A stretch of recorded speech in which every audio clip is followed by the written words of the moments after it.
wayansu mutane da suke cewa wai hakan ba zai yi ba, babu abin da zaka gani kaza jahilan banza.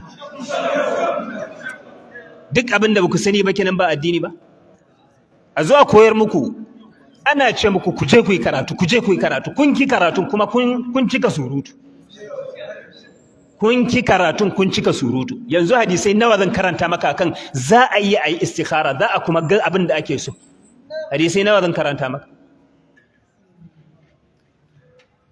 Hadisai da baka yi sa kai ko kai ba ko ubanka har zo Ibn Taymiyyah ba su yi sa su karyata ba. Kana ce mana wai babu wani istikhara da za a yi a kwanta a yi da za a gani kaza in an za ka yi istikhara, za ka gani na kanka, za ka gani na mutum, za ka ga kuma na mutanen lahiran ma za ka gani, ka san wa yake cikin wuta wa yake cikin aljanna.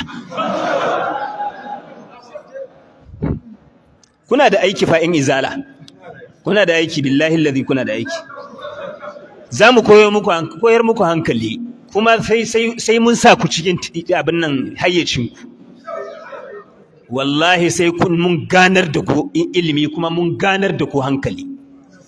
Bukhari nan da ake faɗa kuke ta cewa sunna mu akan mu yake. Bari mu gaya muku.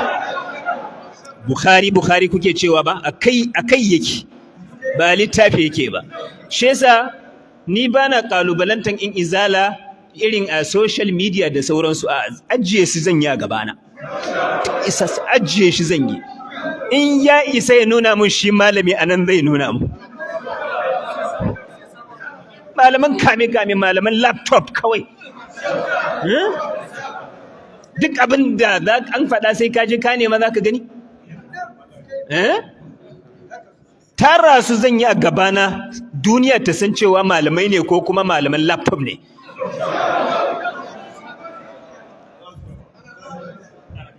Babu wani littafi da za mu zo, duk inda za mu je, babu wani littafi da hadisi kawai.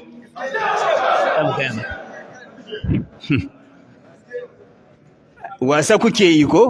Ku yi ta shiririn taku, mu dai mun yi karatu kuma za mu yi. Ci gaba da karatunmu za mu yi, ku yi ta shiriri tanku. Batun Jawahirul Ma'ani mun karantar da shi, mun gama shi, mun san ciki da waje a cikinsa yin shekara 20. Yau kuka fara wa iyayensa? Ana ce wai Shehu Tijjani ya ce kaza, Shehu Ibrahim ya ce kaza, maganan aikin banza? Ka san abin da Ibn Taymiyyah ya faɗa kuwa? Kai baka san ma, wani ma yana ce wai radiyallahu anhu, shi bai san cewa a gurare nawa a cikin Majmu'ul Fatawa Ibn Taymiyyah yake cewa mutane radiyallahu anhu. Bai ma san me ake yi ba, ko a cikin gidansa bai san ma me ake yi ba. Wannan mutumin kai ganin ma'aikin ma ba su yadda ba, sai da muka gaya musu Ibn Taymiyyah ya gani tukunna. Ganin Allah ba su yadda ba, sai da muka ce musu ga malamansu da suke ganin Allah. Ba su yadda ba. Kuma ba abin da ya sa suka yi shiru face in sun yi magana za su karyata wayannan mutane kawai.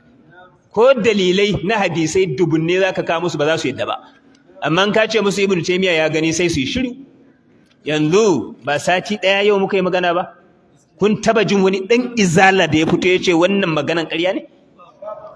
Su je su leƙa su gani sai su yi shiru su wuce gaba. Kuma gobe za sai mu bullo musu da wani. Da in kun san abubuwan da na tattara muku game da Ibn Taymiyyah, da ba ku yi magana akan ɗarikan Tijjaniya ba.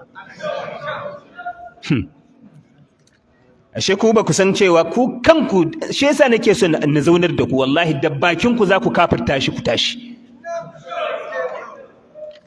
To yadda za a yi istikhara a ga me yake tafiya a rayuwa, yadda za a yi istikhara ka yi addu'a, ka kwanta, ka ga abin da kake so, ka ga abin da kake tsammanin ka samu a rayuwarka. A cikin Bukhari, a cikin kitabun ru'ya, a cikin Sahih Bukhari, kitabun ru'ya, daga Abdullahi ibn Umar ibn al-Khattab radiyallahu anhu. Shi Abdullahi ibn Umar ibn al-Khattab radiyallahu anhu yace inna rijalan min ashabi rasulillahi sallallahu alaihi wasallam, wayansu mazaje daga cikin sahabban ma'aiki sallallahu alaihi wasallam, kanu yarawna ar-ru'ya fi ahdi rasulillahi sallallahu alaihi wasallam, Allah ya arzuta su da kallo ma'anar da mafarki a zamanin ma'aiki sallallahu alaihi wasallam, fa yaqussunaha ala rasulillahi sallallahu alaihi wasallam, za su zo su gaya wa ma'aiki sallallahu alaihi wasallam ru'yar da suka yi, fa yaqulu fiha ma sha Allah an yaqul, sai ma'aiki sallallahu alaihi wasallam ya ba su labarin abin da suka gani. Sai ya ce wa kuntu gulaman shabban, na kasance ɗan yaro hadithas sin, ina da shekaru kaɗan a lokacin ban balaga ba, qabla an ankiha, kafin in yi aure, ibn Umar yake faɗa. Sai nayi bakin ciki nake cewa kaina, law kana fika khairun, da in kana da wani alkhairi a rayuwanka. Shi ibn Umar yake faɗa fa cewa kansa, da in kana da wani alkhairi a rayuwanka da kayi mafarki kamar yadda wayannan sahabban za su yi mafarki su zo su gaya wa ma'aiki ya fassara musu. Falamma taja'tu laylatan, sai naji nayi kwanciya wani dare, fa qultu, sai nayi addu'a, kaji addu'an istikharan kenan, cewa yayi Allahumma in kunta ta'lamu fiyya khairan fa arini ru'ya. Ina maimaita wannan addu'an, Allah in akwai alkhairi a rayuwana da ka rubuta mun, Allah ka nuna mun shi a cikin wannan mafarkin. Bai dinga yin hakan ba, bai daina yin hakan ba, yayi mafarkin mala'iku guda biyu a hannunsu da wayansu ƙarfuna suka zo suka ɗauke shi suka je da shi jahannama, alhali shi ko lokacin da ake tafi da shi gurin wutan jahannama yana addu'a yana cewa Allahumma a'udhu bika min nari jahannam. Bai daina hakan ba sai wani mala'ika kuma ya tare su akan hanya, shi ma yana da ƙarfi a hannu. Sai mala'ikan nan da ya tare su yake cewa Abdullahi ibn Umar, lan tura'a, kar ka ji tsoro,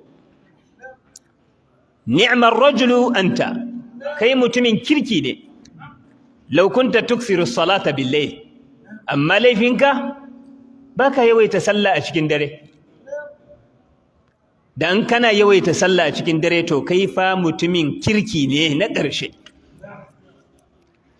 To shi daga ya farka sai ya zo ya ba wa Hafsa ummul mu'minin radiyallahu anha labari, ita Hafsa kuma ta ba wa ma'aiki sallallahu alaihi wasallam labarin wannan ganin. Daga Hafsa ta gama bayani ma'aiki sai da ma'aiki ya faɗa abinda wannan mala'ikan ya faɗa wa Ibn Umar, cewa inna Abdallah la rajulun salih law kana yaqumu al-layl. Ka gani shi bai ji abinda mala'ikan ya faɗa ba, amma da aka zo aka bashi labarin mafarkin, abinda mala'ikan ne ya faɗa masa shi ma ya faɗa masa. Daga nan fa bai daina raka'an dare ba, Ibn Umar radiyallahu anhu.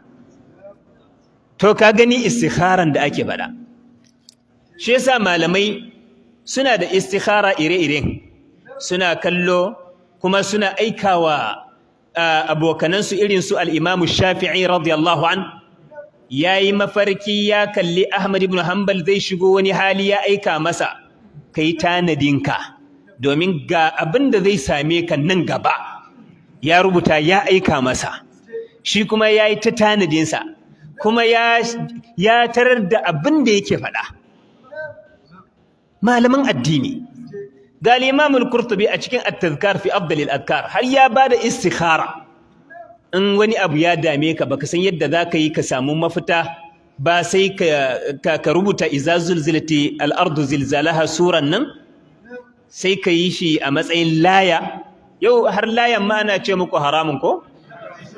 Jahilai makaryatan addini wayanda basu ma dau hanyar makaranta ba kwata-kwata ba su ma ɗau hanyar makaranta ba. Jahilai ne fa na ƙarshe.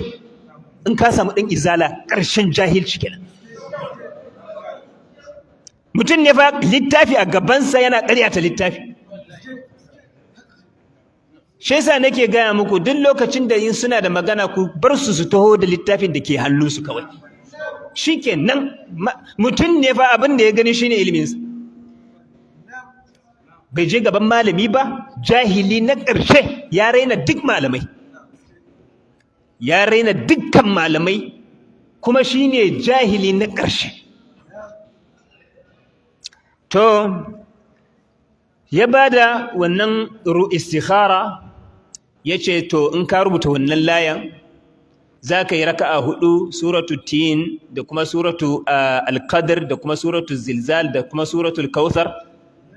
Zaka sa wayannan surori guda 4 bayan kowace sura bayan Fatiha, zaka sa su a raka'a ɗaya.